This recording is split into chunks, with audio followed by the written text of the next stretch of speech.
Leksiyimizi devamlaştırmaya hürmetli vatandaşım. Kaçalmaysan, Amerika 3 yıl layığı boyunca Kim Jong-un'ni tüketmekçi. Mavzulu haber 4. ayının 11. günü Jungo'ga nazar doğru biti ilan kılındı haber. Bundak başlar. Prezident Trump bilen Reis Xi Jinping'nin söhbeti 4. ayının 7. günü ahırlaştı. Söhbetden keyin iki devlet başlıkları yaxşı neticelerge erişdik dep görsetdi. Amerika Qo'shma Shtatlarının Davlat İşler katibi Tillerson matbuot qımında görsetdi. Prezident Trump bilen Reis Xi Jinping Chawshanning yadro qurolları taraqqiyot eng xatarlik bir bosqich yetib keldi deb birdek hisobladi.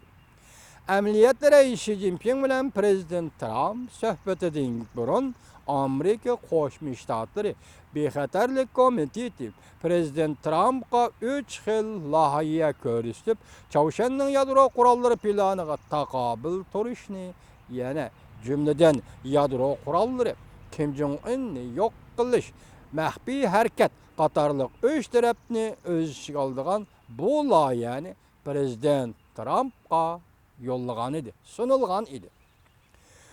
Chet elde matbuotlar munda ko'rsatdi. Axborot xodimlari va Davlat mudofaa ministrligining yuqori darajalik amaldorlari NBC televiziyasiga Prezident Trump bilan Reis Xi Jinping suhbatidan burun 3 turlik Chawshanga taqobil turish planini oshkorlab ko'rsatgan. Birinchi loyiha Koreyaga yadro qurollari o'rinlashtirish.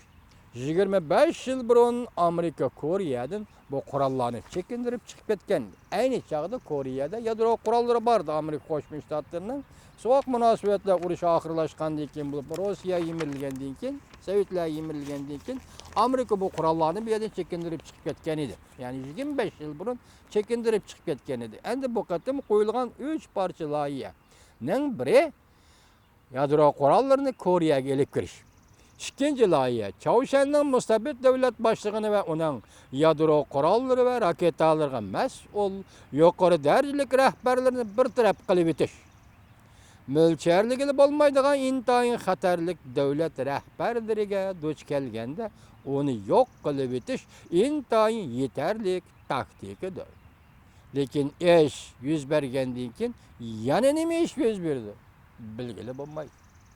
Uchinchi loyiha maxfiy harakat alayda qismlarni avatib Chawshanga singib ko'rib, Chawshanning raketa va yadro qurollari bazasini bitchit qilish. Startes mundaq ko'rsatdi. Amerika dengiz armiya generali Finlandiyaga chiqqan dengiz armiya generali Startes mundaq ko'rsatdi. Agar Amerika Chawshan masalasida harbiy harakat qo'llanishga majbur bo'lib qolsa, bu albatta eng yaxshi tanlashdir.